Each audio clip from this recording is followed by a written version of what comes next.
we in the board of directors of the museum are really proud of what's been done so far in the museum, and we expect much greater things to come. Of course, I can't pass up any opportunity to ask for money, and so Schelley asked for small money. I hope somebody will give us $1,000, $5,000, $10,000. A lot of people have in the past, and that's been very important for us to be able to do what we've done. But in regard, John is going to introduce our speaker tonight, but I really have to say a little bit that I've known him for 60 years, at least, since he was the first baseman for the Minden Crimson Tide baseball team. But it took about 40 years before I really attained the great respect for him that I have at the present time. Somewhere late in the 1980s, Minden really had a bad crime situation, so bad that the Wall Street Journal wrote us up for the 50 murders of killings actually we had in 1 year. It was bad. Police were chasing people through houses trying to help. So the head of the Department of Public Safety asked me to see if I could get the police chief to invite the state police to come to Minden. And so we got a group together, and we prevailed on the police chief to reluctantly invite the state police to come to Minden, and they did come, and it helped, but not really enough. So the people of Minden, with those with good sense, prevailed upon Cameron Bloxom to run for the police chief position. And I said, okay, I guess so. And so I thought I'd known the fellow a long time. But it wasn't long after that, I heard some of those from Shiny say, we've told those drug runners that you can run all the drugs you want to right now, because as soon as Bloxom gets in, that's the end of it. And you know, it has been greatly improved. So at this time, I would like to call on John again for the more formal introduction of Chief Bloxom.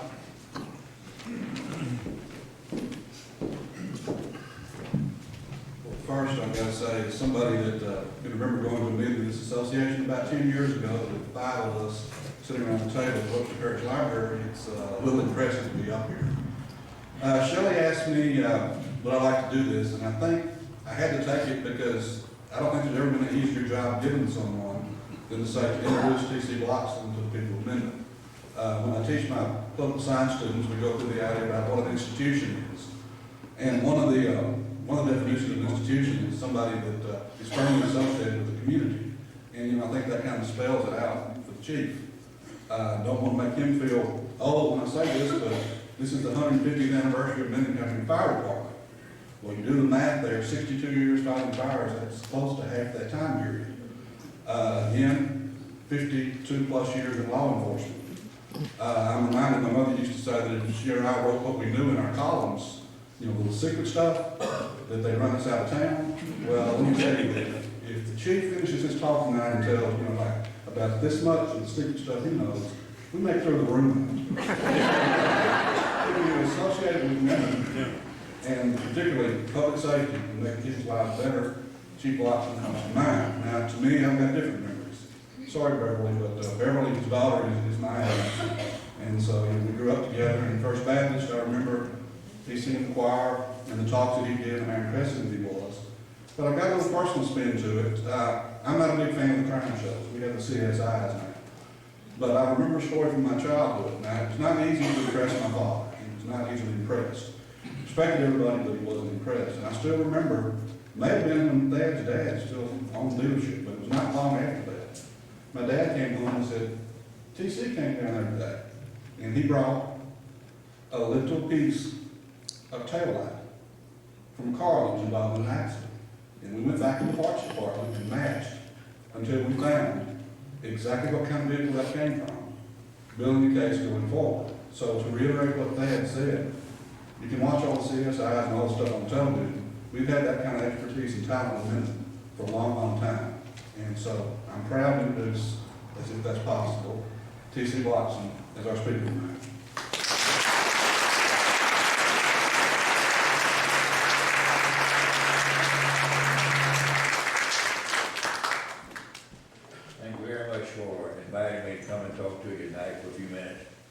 I got to thinking when she came and asked me to come speak, what am I gonna talk about? And, I did about 20 minutes, about all. At any rate, I got to thinking that, well, this week is coming week, we have to have an income tax paid. And maybe I can get them to laugh a little bit, after the shock that goes through that deal. And I said, it might be a good idea to talk to them and see if I can get them to smile, loosen up a little bit. NBC seems to want to shut everything down, but we're gonna go on without them anyway. It's gonna be all right. I thought that I'd talk to you a little bit about my life, some parts of it. I extinguished my first fire, I'm told, when I was 8 months old.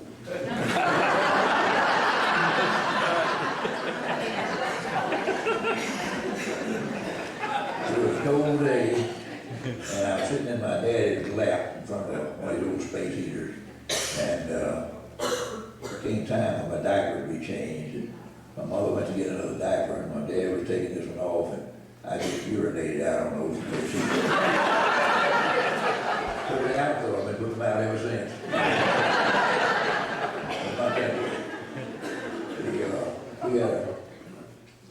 We had a great time when we were little. We played on that street, on the streets over there in Queensboro, Shreveport. I wouldn't go in there now, I wouldn't show my tank. It's tough over there. But I want to tell you a few stories. Some of the things have been changed to protect them. If you've heard these stories, we probably have, but I've told some of them before. But we were going to try to get by without that this time. After my 8-month experience with fire, I didn't have a real quick repeat of that, so I finally got to Minden High School, bigger than WW2, as Archie Bunker said, the big one. And I got to WW2, and I decided I'd try to make a fireman. I didn't know how quick it was going to be, but I was in about 9th grade. I was called to the office by Mr. Cathcart. It wasn't uncommon for me to be called to the office, I'll tell you that. I was called there several times. I was called to the office with Mr. Cathcart, and in the office there was Captain Gibson of the fire department and John T. David, who was the fire chief at that time. And they'd come and ask if the schools had 5 of us boys leave to help fight fire. We didn't have people fight fires. All the able-bodied folks were out in the army or working in defense plants, stuff like that. So I was one of the 5 that was elected. And we found out that we had to try to abide by the rules as best we could. And we did that, the rules that Mr. Cathcart did. We found out though that in this 4A's chemistry class, we could go out a window and step on a gas meter, go just outside there, and run down the street and get to the fire station quickly. Well, on the second fire that we had there, I jumped out the window and got out the gas and stepped down, and there was Mr. Cathcart. We had a conference about that. We decided we wouldn't do that anymore. We'd go out the door like we were supposed to. We didn't want to go out the windows. But it's been an interesting life. It's been full of sorrows, it's been full of happiness, it's been full of laughs, it's been full of cries, but it's been an experience. Well, after I got through high school, I decided I'd become a star or something over at Louisiana Tech. I made that 2 years, and then I decided, while I was over there, I learned that some of the fellows there could go down and sleep in the fire station and go to the fires when they weren't in college. Go to the fires. And I decided I want to try for that. I went down and said, yeah, we can use you. I told them I fought a fire to over here. It's just, it was an experience for me to stay in the fire station. They had a great big bell up on the wall that would ring when the fire phone rang. It tripped that bell. It'd shake the bed on the cots in the dormitory there where we slept. Like they just shake everything. So you had to get up and get your fire clothes, slide the pole, go down and mash a button to cut off that bell. They'd run you crazy.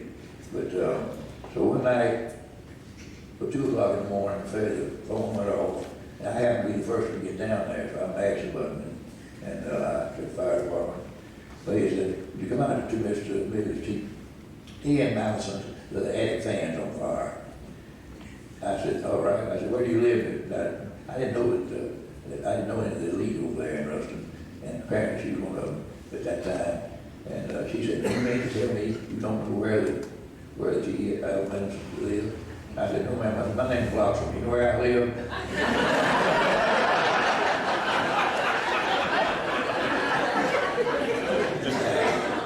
Now, that was a mistake.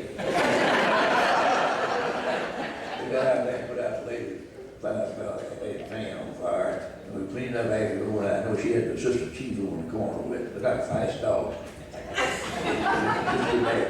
So we got back to the station, he said, I went over there and he said, "What did you do to this lady? How did you insult her?" I said, "I didn't insult her, I didn't know she was. The only person I never heard was T.L. James, who lived over Ruston. They were Bill Rhodes and at that time." And I said, "I didn't know who she was." Well, he chewed me out.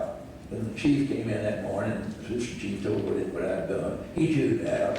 And said, "Send me over to the mayor," and he chewed me out. And then I sent me to the commissioner of public safety, I think he was, and one of our old other people named Hale Shadow, and he chewed me out. So I had about chewed out the knee, but at any rate, I got through that. We came back to the station, and we grew out on calls and tried to fight fire as best we could, if the other fellows do it. It was an experience, really, to get involved in that thing. And so, after 2 years, I decided that I'd had enough of that, so I decided I would get out of tech, and I'd see if I could get on the fire department over there. I could get on regular fireman. And I did, they hired me, and that was another mistake. But at any rate, we got through that all right. But things happened when I got in the fire department there. For example, we had a call from a man out in the country, his house was burning on fire. Didn't have a full man working the station, so they couldn't send but 2 of us out there. So they told me to take the truck, go out there and see if we could help the fellow. I ran flying out there and got there, and the house was burned down practically. And I pulled it, and I said, if I can save the barn, back around the front yard and pulled that down and backed up to the barn and took it out. And got it out, did a good job, it saved the barn, but the house burned down. At any rate, the neighbor came by, he was sitting out in the front yard in an old chair. The neighbor said, "Well, you lost everything, did you?" He said, No, we didn't lose everything. We got a few things out, just fell here back over the fire truck. I back over everything, got out of hand.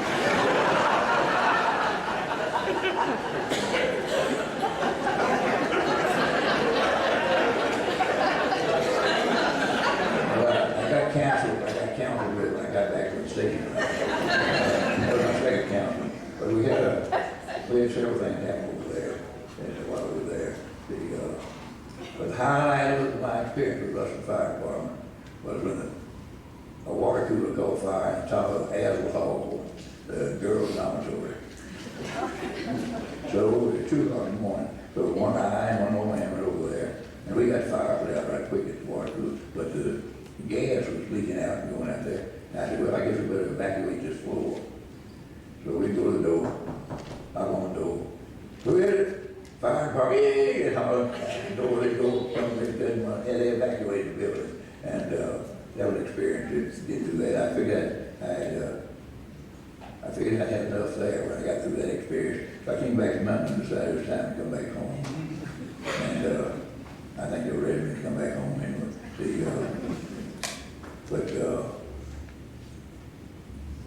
I got back home and went to work for the, when I got back, I went to work, I had a fire, a filling station. Ray Ward, who was here tonight, I think. And I had a filling station down Shreveport Road. We stayed down there for a year or so. And finally we got out of the filling station business. He went to work for the post office, if I remember right. I went to work for the city as a fireman. Now that led to a lot of experiences. some good and some bad. But let me tell you one more thing that happened over Ruston that probably made me leave on anything else. He called in one night and said the boy dormitory was on fire. The old dormitory, maybe it's still standing there, I don't know. But at any rate, we had a 1926 American of France that never ran anywhere. The steering wheel was on the wrong side, mechanical brakes, and great big tires, and just go out. But at any rate, the assistant chief hollered at me and said, "Why don't you bring the 26?" The only thing I had ever done was drive the 26 out on the front of the station there, where it would wash out, and then back in. Well, I said, "Don't me bring the 26?" He said, "That's right, bring the 26." So I got up in the thing, and I guess I pulled the choke too much.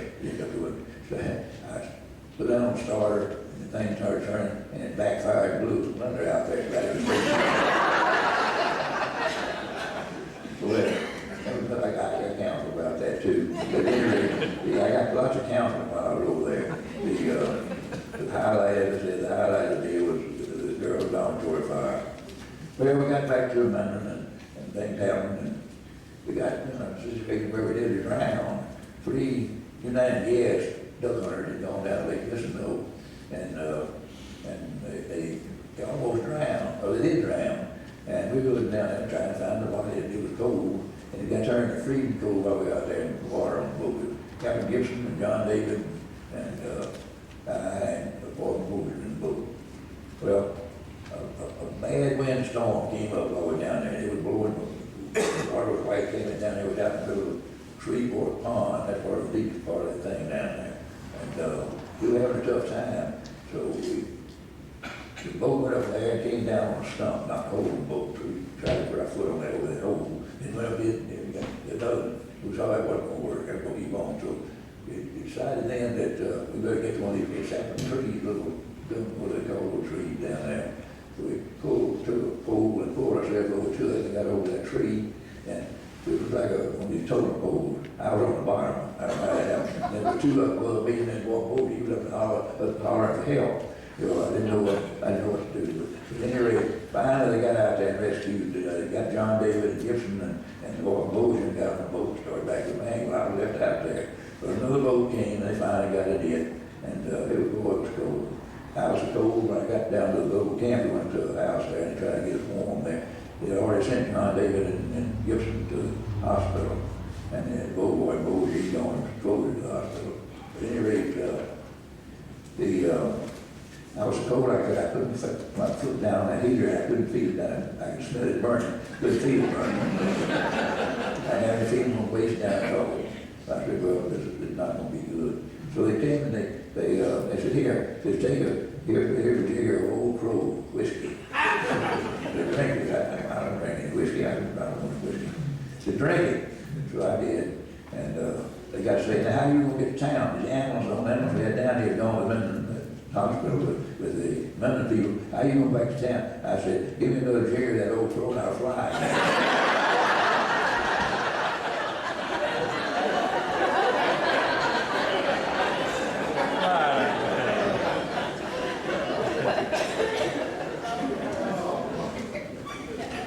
Well, I finally got through it with Minden and took a job with Sheriff Eddie Batten in the tax office at the courthouse. I stayed there 8 years. And every time we had any kind of crime, they'd send me out on it. I was a tax collector. At any rate, I got to where I could talk to people pretty good. That's where I could investigate pretty good, so that they let me go out on that. When the way Haynes was elected 8 years later, he decided I was going to head up the investigation part of it and turn off. I was going to take my job as a tax collector. That was an experience. But we got there and I didn't know much about tax collecting, but I did know something about policing. I learned that over experience. But we got started there, and all at once I became the chief investigator for a week, and investigated all the felony cases. And we had a lot of felony cases back then. That was over the whole parish. But we they'd go and send me out on those things along with those, and I would finally get them solved. But it was an experience that I won't ever forget as the chief investigator for the sheriff's department. Oh, he was a great fellow to work for. He was, but he told me something one time, he meant it one time, and he never questioned anything he said. But he was all a good sheriff. I worked for 4 sheriffs and 4 coroners, and I don't know how many policemen died. I told Captain Blake here while we were setting up this thing, I've got it on my face.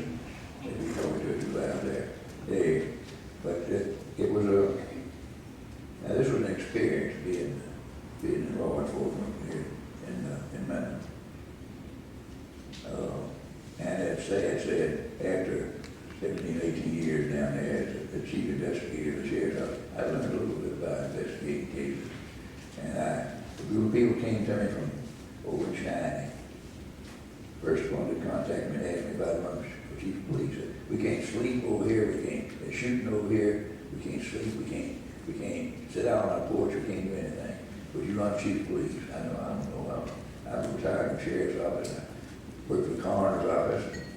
I said, I'll think about it. So I went over up Chestnut Street. Chestnut and Cherry was the roughest place in town over there at that time. I walked up and down the street there, those houses, and I went to the door and knocked on it. The old lady came, this was a bad rundown house. But I went and she didn't come in here, please. I went inside to see this house. And she said, her husband was dead. She was old for heels. Now she said, would you, if you got to be elected chief of police, would you help us over here? And I said, well, I'd try. She said, look, see my bed here? Afterwards, and I just on the floor every night to sleep. I'm afraid they shoot in the house and get shot over here. I'm scared over here. I can't sit out on my porch, I can't do anything. But I'm scared. And when I left there, I said, this ain't no way anybody has to live. So I ran chief of police, got elected, took office. The night I took office, I told the drug dealers at a talk on the local radio station, there wasn't going to be room enough for me and them here. Now I was going to try to stay. And one by one, it took a while, one by one, there was many of them over there that said to one another, one by one, we weeded them out. But we had some experiences that I had to, they called in and wanted me to come get her husband out of the house. And I said, is he there now? Is he here now? But, what, y'all divorced, or having trouble and anything? And she said, no, he's been dead 13 years.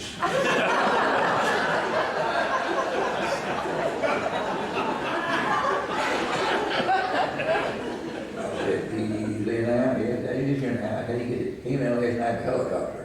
I said, do you know where the Bellevue nursing home is? And I know where it is. Right across the street from a place called the mental health clinic. I don't need to go to a mental health clinic. I have my own psychiatrist.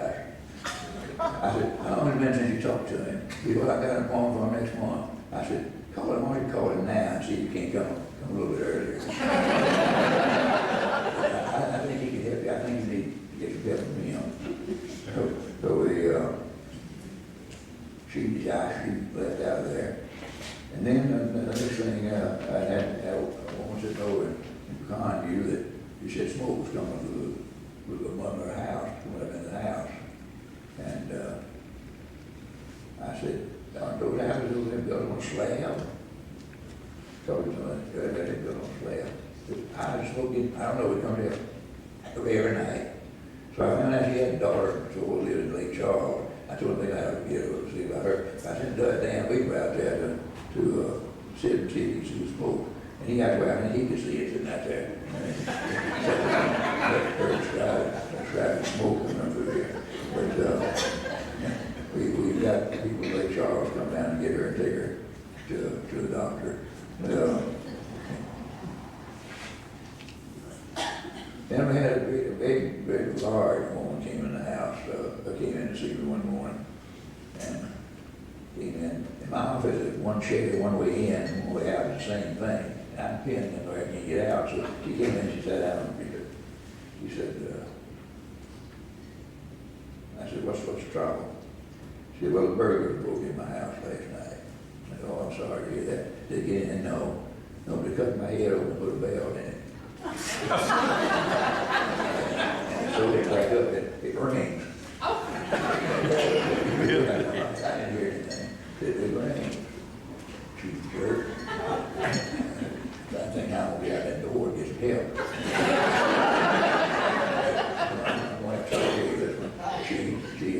She said, yeah, they stole up my head. Don't you see that on the head? I said, you know what a medical nursing home is? She said, down where they across the street from there. There's a doctor over there. I'll be to get that bell out of there. I can't help you. I'm not a doctor. I can't do anything like that. But so she went out there and they called and gave me a good rough talking to her. So I sent her over to the hospital in Shreveport, some of the mental ill. I said, I thought y'all was supposed to have things like that. But they got to take care of the, and then my investigative work came around to me. And there was a fellow, man on the lake, that had 5 camp houses broken into right on the road down the camp house on the lake. And so they get to a ride down there, and they see I thought we were going down the road playing Rascal. Had a television under his arm coming that way. So they called me in, and I was supposed to be the specialist when I talked to folks. Back, I said, they called when I talked to him. He said he found it down there on a ditch. So I called in, I walked in there. I said, how you, Rascal? If I'm Bloxom, how you? I said, Rascal, have you ever made a study of the human brain? He said, human brain? No, I don't have. But I'm going to study that here lately. I said, it's a mystery. I said, you know, on this side of your head, there's a little thing called a pulse. Okay, on each side of your head. And this over here controls the movement on this side of the arm. And over on this side, it controls this arm and leg on this side. And you go, no, that's fascinating. Well, right down side. I said, Rascal, I said,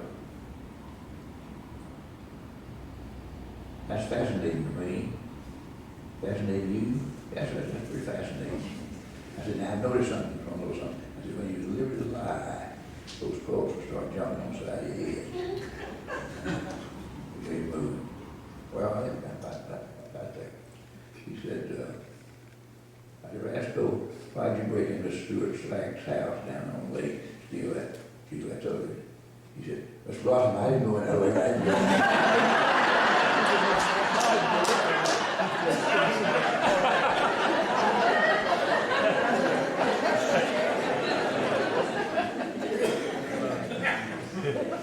Well, we had some tragedies. I found most cases, you find something amusing. You're crazy where you know it's kind of deal. Somebody's here from the better than I know. They'll remember this deal. Got by the bank was robbed. And then a teller was killed, real nice lady was killed at robbery. And a fellow I went to high school with, graduated high school, was the manager of that bank. So I started up there, they called out, Jack in down there and told me to get up there. I started up there, I'm driving 75, 80 miles an hour, this voice comes on the radio. Surround the bank, they're still in the bank, trying to come up back, the back's trying to come in front. So I reached down, got my shotgun out on my feet, got around in it, so I saw them going, well, it would be a bad day. The voice, surround the bank, somebody cover the back, they're not covering the back, somebody's covering the back. So, we got up there, Sheriff Chief Deputy McMahon was standing in front of the bank, we were all out in front there, so I drove up, I drove down there in the radio. I said, you got him, McMahon? No, we haven't got anybody. And this lady's in there, she shot to death. The bank manager of the restaurant will be shot. Ambulance coming after him. I said, look, they're gone, we don't know where they went. So I said, well, somebody's on the radio hollering, surround the bank. Get them out of the back. Somebody throw the back, somebody throw the front. And I said, I looked down his car down there. I looked at that down there in your car, Sheriff. He said, well, that was Johnson of it, covered. I'm taking him fine. So, my man went down to take him home, we didn't get him over there. And he got in the car and he said, this fellow, he said, you didn't fool with anything in my car, and touch anything in my car, did you? Well, I was over there. No, I didn't talk on the radio either.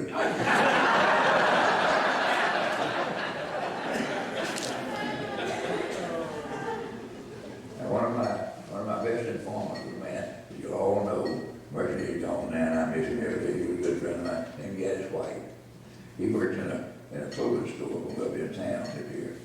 And if anything happened over there in town, he had to know about it. And he'd have information on it. So they had a group from Phillips Petroleum Company at Fort Worth. They have checks in Fort Worth. They had Phillips Petroleum Company written on it.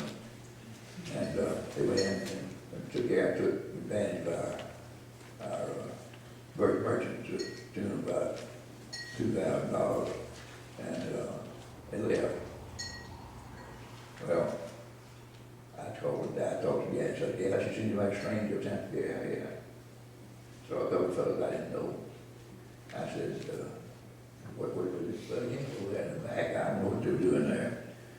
He said, would you know if you saw me in? Yeah, I saw him in. I know him, I recognize him. So, we got him picked up of Memphis, Tennessee, and they had an extradition hearing.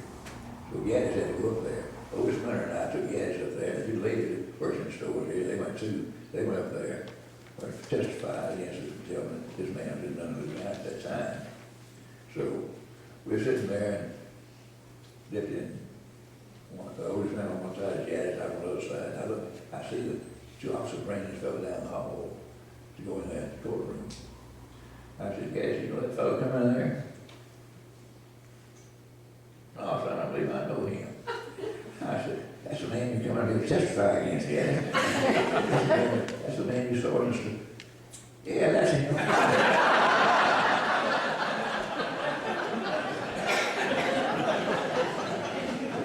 Gaddis went in there and did a job, did fine, you know. That's the man right there was talking about my store up there. That he was there. And that's all we had proved, he was here. And we had some leads on that pictures of him. We showed pictures of the ladies and yes, yeah, that's the man. But at any rate, so Gaddis testified on this last job. So we got that through that, decided to go eat. And Gaddis was with us. The ladies run back to Minden, they drove in their own car and run back to Minden. And we went in the restaurant there and ordered a cafe. Or I ordered a sandwich and Otis ordered a sandwich. Otis wanted the Italian spaghetti. That was Otis. So they got to bring us up here, a couple of ladies right here, put a napkin around his neck and tied it there, go eat that spaghetti, and put it all over. And he said, she said, now anything else I can get you before we bring you a meal? He said, yes ma'am, I think I'm wet.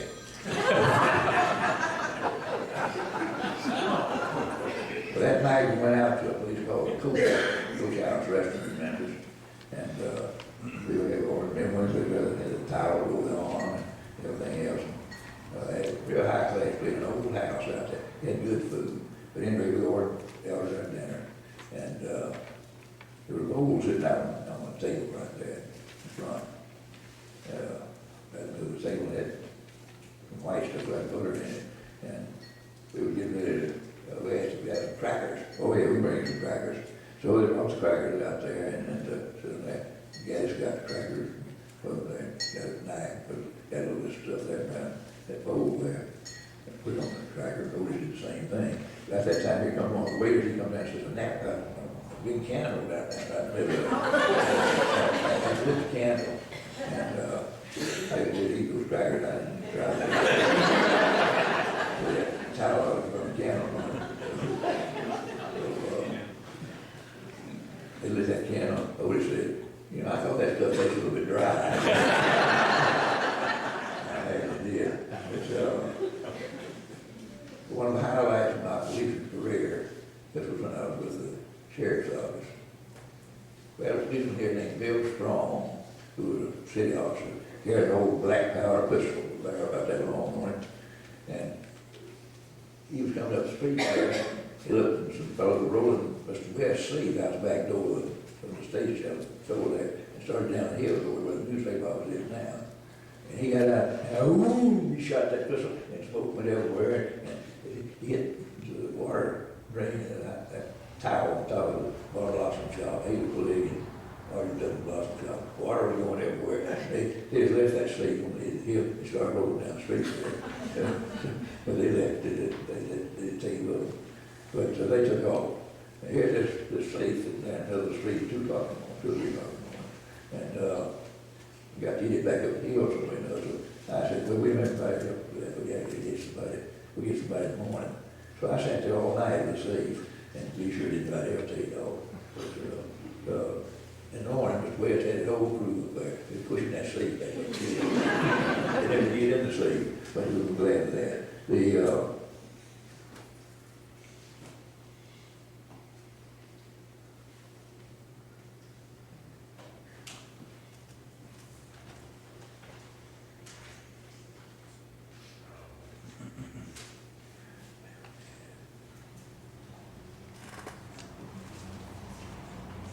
And we did 13 years, we got through that.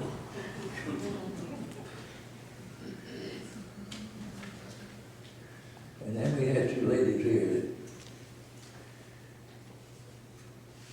I'm gonna go ahead and say their names, and you might know who they were. They were a little bit off key. Named Lottie Barnett and Gertrude Bridget.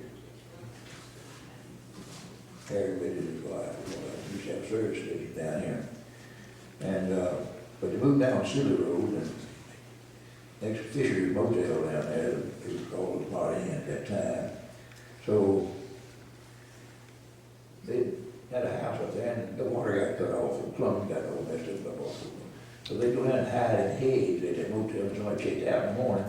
They'd wake, they run and get in the room there, and close the door and lock the door, and they'd bathe in there. And Fisher was running, and he didn't decide and said he didn't want that down. So I wheeled down there, and I went up to the door, and I knocked on the door. And Lottie came to the door. Didn't have on a sketch group. Looked like a prune.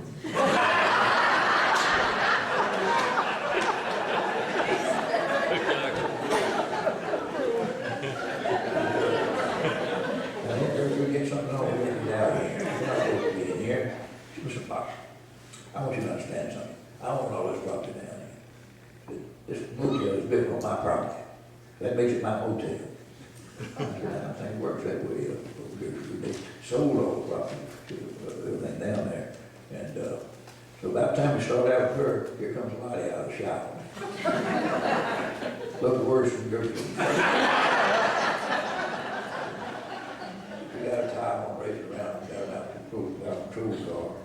One of her relatives, she came and got the 2 ladies. I know what's the lady, she's like, no, so they took them on and took them away from there. She got them out of the hotel. So they got these meddling around getting that thing. One of them died, and finally the other one died. One of her relatives called me and wanted to know. I said, you remember Lottie, don't you? I said, hey, I sure do. Said, one of you did a lot for her, didn't you? I said, yeah, I sure did. She sued you one time, $5 million, that she sure did. She said, I wonder if you do one more thing for Lottie. And what's that? Would you kind of help tow her to the grave? I'd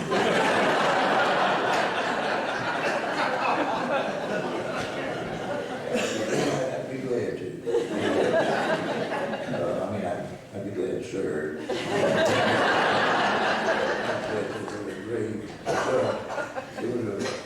We had some fascinating people there, and some real fascinating folks. Somebody said, I told somebody if I wrote a book about things I know about folks in this town, it'd be bigger than Dawn in the Wind. It'd be about two volumes. But it's been a rich experience. Still some heartache along with it. I hate hate to tell this story because I still think about it and it just hurts. There was a bad car wreck on Highway 371 now. The 17-year-old boy was in it. Dr. Pittman had been riding with me, we would ride over town, and we went over the wreck. And this kid was in there, 17 years old, he was hurt bad. They put him in the ambulance. Dr. Pittman, I got the back of the ambulance, we started running with him. I never will get as long as I lived. He was there, he was struggling to breathe. Finally looked over at me and said, "Would you hold me?" I said, "Yeah, I'm glad to hold you," which I did. I got my arm around him and held him there. He started to sing, "Jesus loved me, this I know, for the Bible tells me so. Little one in beloved, still weak, be strong. Yes, Jesus loved me. Yes, Jesus loved me. Yes, Jesus loves me." And he died. I'm still here, we're singing that. It's like it was yesterday, 40 years ago. But, and that was sad. But there's been lots of happy moments.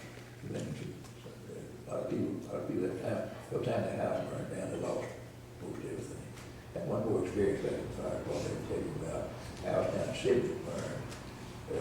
The old big house down there, and had a big wash nest up in the corner of it there. So the man living there got his fishing pole out, got a rag around it, dipped it in gasoline, lit it, put it up there. There's a wash nest up there in the corner, big wash, big wash nest, wash the live over there. Got it, they then burned most of them up. They burnt the house to ground.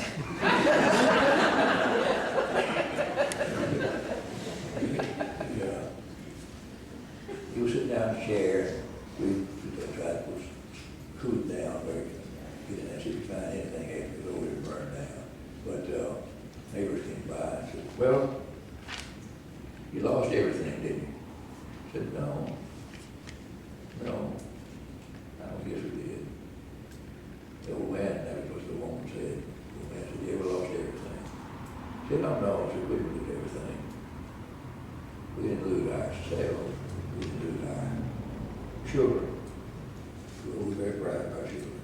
We didn't lose our health. No, we've been pretty healthy. We hadn't lost our friends. No, our friends have been real nice to us over all these years. We hadn't lost God." And he said, "No," said, "God has been mighty good to us. No, this is something I'll never forget." She said, "Well, I guess we have to start life over again." I've thought about that many times, start life over again. That talk I gave on that several years ago. Start life over again. I told you a few of the stories that have been part of my life, 60 years. There are many, many more. It's about time to shut down. I just want to thank the people who invited me to come here. And I don't remember next time she'll run a stop sign.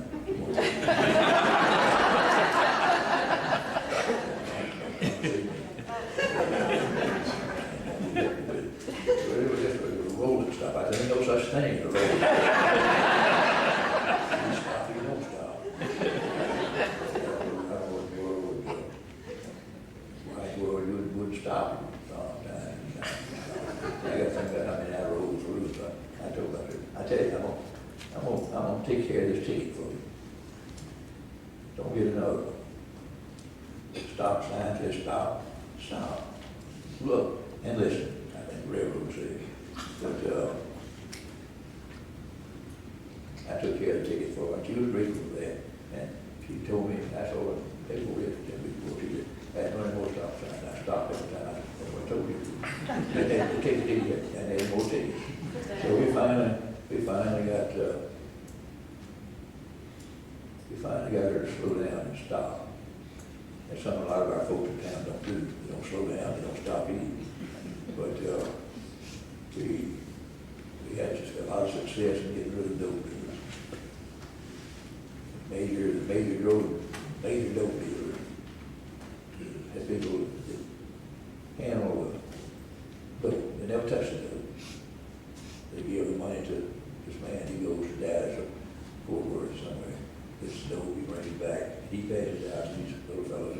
He suddenly did that, you never see that they give the money to this man, he brings it back to the man, put up the money again. You never see them do it. They're hard to catch, but they will get caught. One word will catch them. G-R-E-E-D. Greed. They say, oh, no, I paid this fellow to go out there, guy who didn't go to sell, but we got to do it and cut him out. He doesn't need to be a part of this thing. G-R-E-E-D. I've seen him catch a lot of big ones. The big ones are gone, except for one or two. We're steady after them. We work on that problem every day. We cleaned up the street pretty well. The worst streets you couldn't walk down at night when I went there. They just couldn't do it, you get robbed. Now, best thing, every now and then I have to get out and get out 2 or 3 o'clock in the morning sometime. And I see people walking down Germantown Road, walking for the help. By themselves. Not many cities left in America where you do that without being robbed. So that's a few of the stories I've had to contend with. A big part of my life, and many, many more that I think about often. The one that sits in my mind more than anything else is a kid singing, Jesus Love Me. I want to thank you all for coming. I want to thank people for asking me to come. I might even better run another stop sign. I don't know.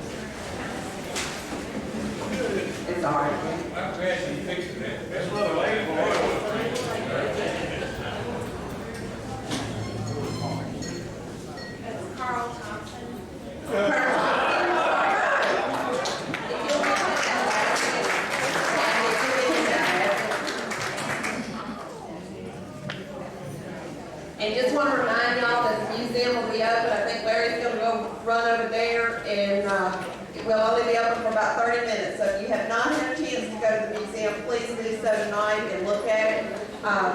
It's really something to see. And again, I want to thank all of y'all for coming out, and I want to thank the chief for agreeing to fix another ticket maybe for me. And